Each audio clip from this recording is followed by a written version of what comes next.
Hey everyone, welcome back. Ready for another deep dive? Always. What are we exploring today? Today we're tackling something super intriguing, money manifestation.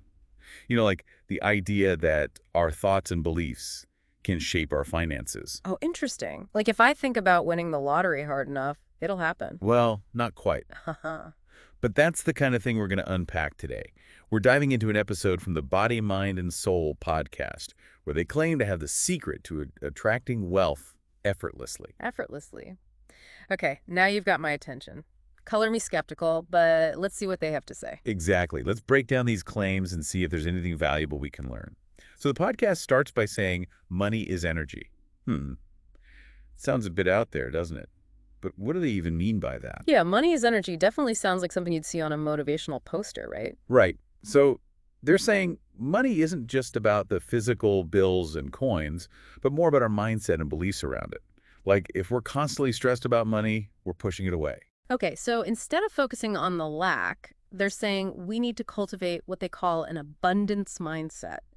And by shifting our perspective to one of abundance, we'll somehow magically attract wealth. Yeah, something like that. But how much does that really matter practically?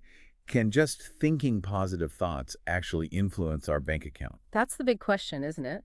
Well, there is actually quite a bit of research on the power of positive thinking, and it's linked to motivation and resilience. If you believe you can achieve financial success, you're more likely to go after it, right? You're more likely to take risks, persevere through setbacks, and make those tough decisions that support your goals. But that doesn't mean positive vibes alone will make us millionaires, right? Exactly. It's not a magic wand. It's more about how our mindset influences our actions. Right.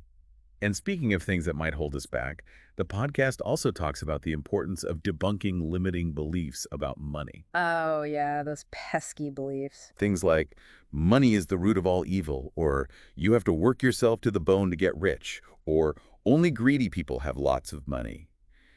Do you think these beliefs can actually affect our financial reality? Absolutely. It all comes down to what we call self-fulfilling prophecies. Let's say you believe deep down that you'll always struggle financially.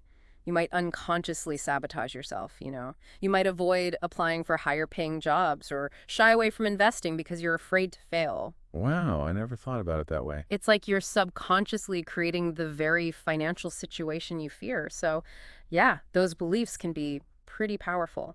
So how do we break free from those limiting beliefs? Well, the podcast suggests visualization. They encourage listeners to really imagine their ideal financial life, down to the emotions they would feel. Isn't that a bit like daydreaming? It might sound like it, but visualization is actually a technique used in many fields, like sports psychology and business. It helps prepare your brain for success by repeatedly rehearsing the desired outcome. Interesting. But that doesn't mean we can just sit on the couch and visualize our way to riches, does it? No, not quite. Visualizing winning the lottery probably won't make it happen, but it might make you more alert to opportunities that could lead you closer to your goals, like a new job opening or a smart investment that aligns with your vision. Okay, so it's more about being open to those opportunities when they present themselves. Exactly. Got it. Now, to help with all of this, the podcast lays out a three-step formula for manifesting money. First, we need to reprogram those negative beliefs with positive affirmations.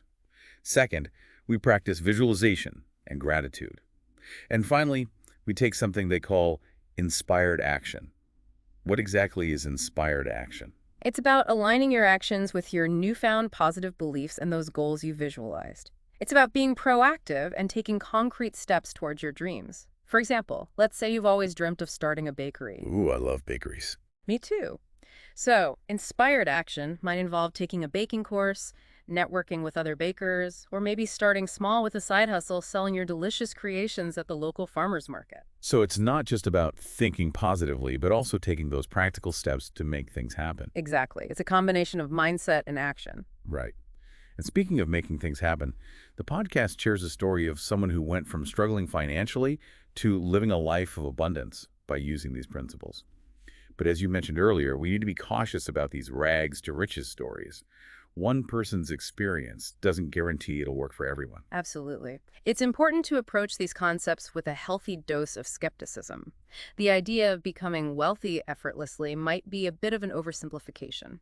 True financial success usually involves hard work, smart decisions, and let's be honest, sometimes a bit of luck. True.